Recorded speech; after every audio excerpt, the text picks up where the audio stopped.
भी प्रकट होते हैं और वो कहते हैं कि वाह, मैं भी स्वतंत्र नहीं। जैसे सांप मेरी प्रेरणा से डस लिया, वैसे मैं भी काल के प्रेरणा से किसी और को प्रेरित करता हूँ। पहले मुझे काल देव प्रेरणा देते हैं कि इसका समय पूरा हो गया, टाइम इज ओवर,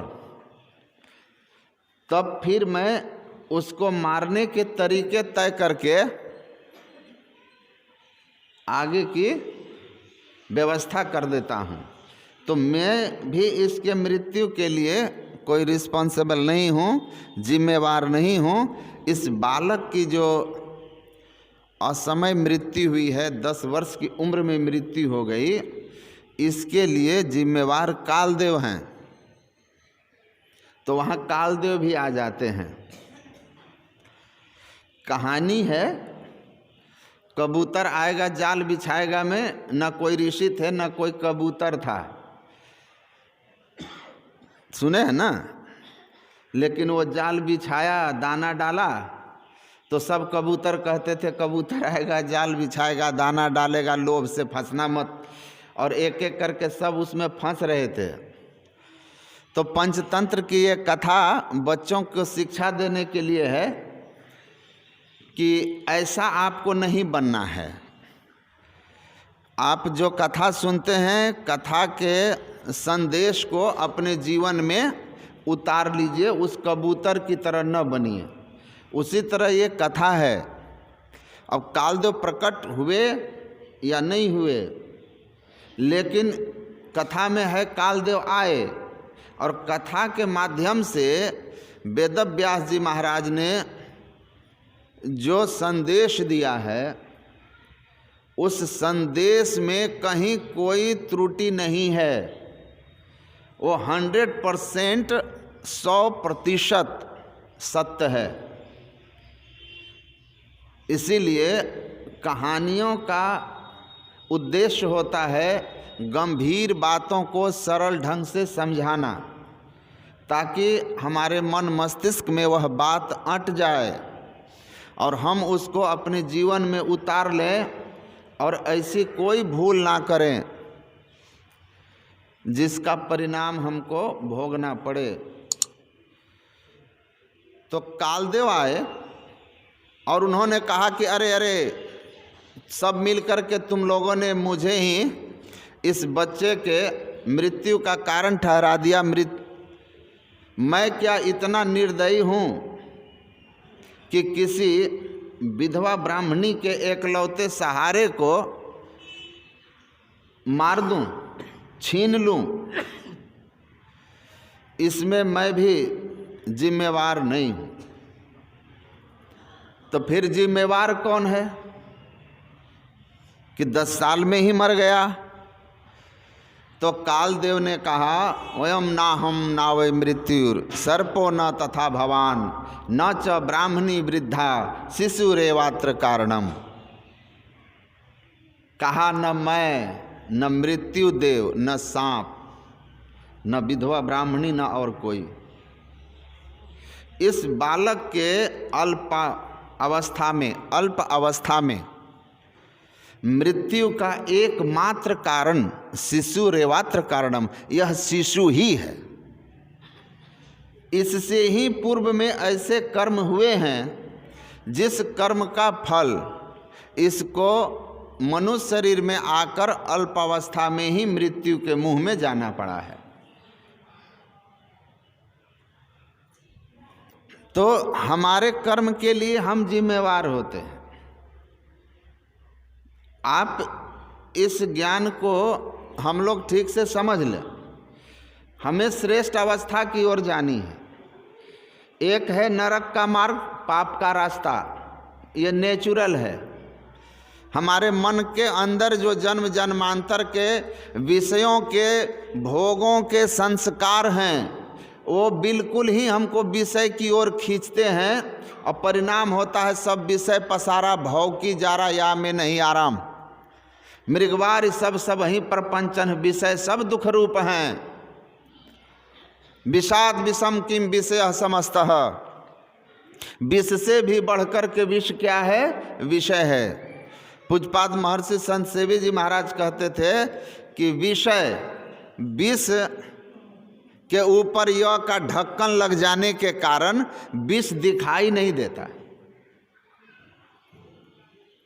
लेकिन परिणाम उसका उससे भी दुष्कर होता है। तो हम क्या करें, किस रास्ते पर चलें? तो महापुरुष कहते हैं कि श्रेष्ठ रास्ता कौन सा है? आप श्रेष्ठ अवस्था में आत्मा को ले जाने के लिए अपवर्ग, मोक्ष का रास्ता जो आपके अंदर में है, उस तीसरे राह पर चलो। क्योंकि फ्रांसिस ने लिखा, the heaven and the direction of life decides the hell और heaven in the world and world beyond. इस जीवन में और इस जीवन के बाद हमारे जीवन की दिशा ही तय करती है हमारा स्वर्ग और नरक, सुख और दुख। तो हमारे जीवन की दिशा क्या होनी चाहिए? तो तुलसीदास जी महाराज कहते हैं, जीवन की दिशा तो तुम अपने तय नहीं कर पाओगे कि क्या होनी चाहिए।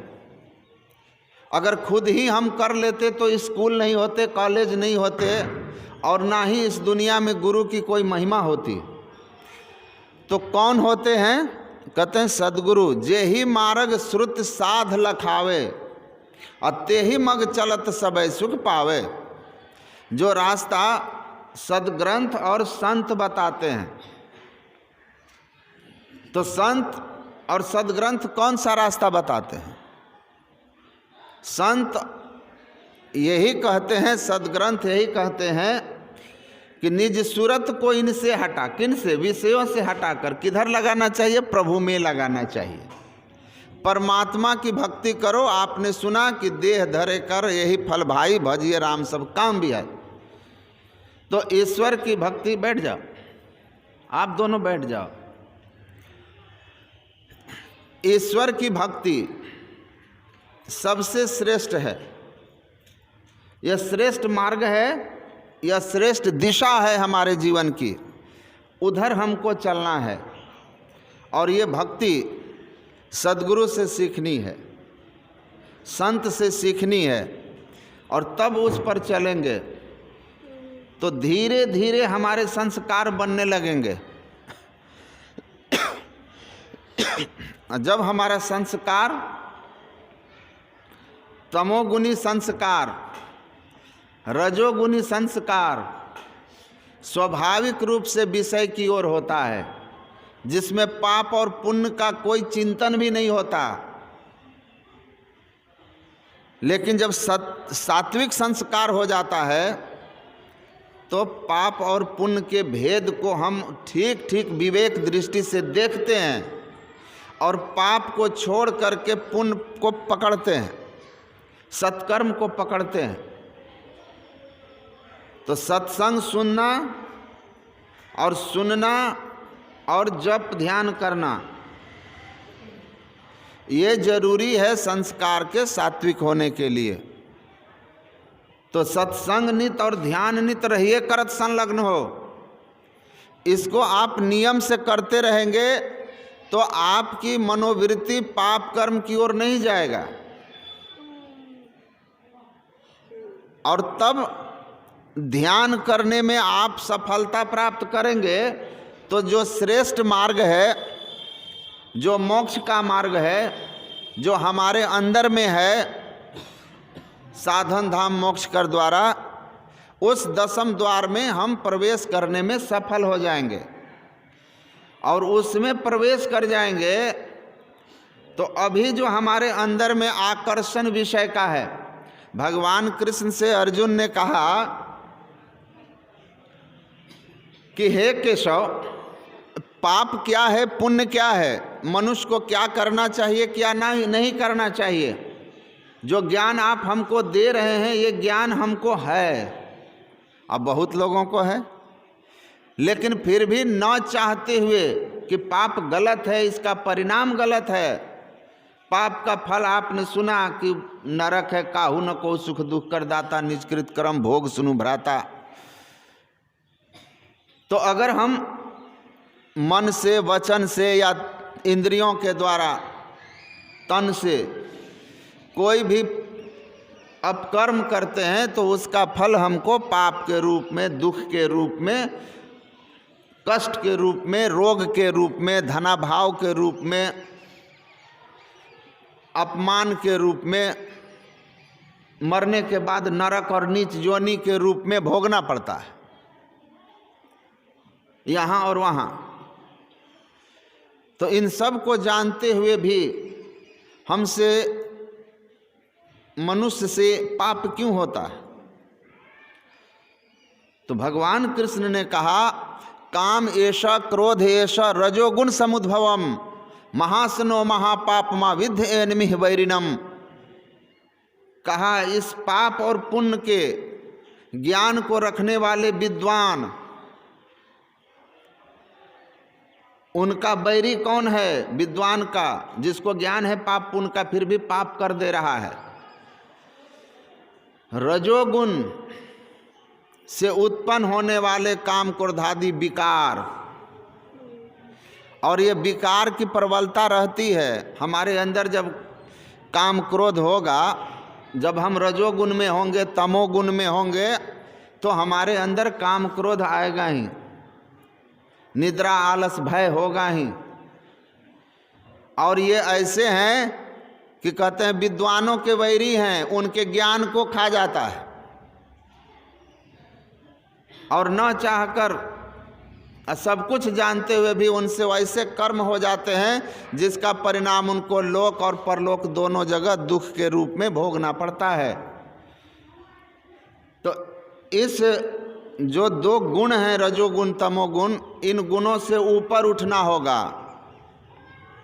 जब तक हमारे अंदर ये दोनों गुण के संस्कार प्रबल रहेंगे, हमारा मन न चाह कर भी इंद्रियों के द्वारा बालात हरण कर लिया जाएगा, खींचा चला जाएगा।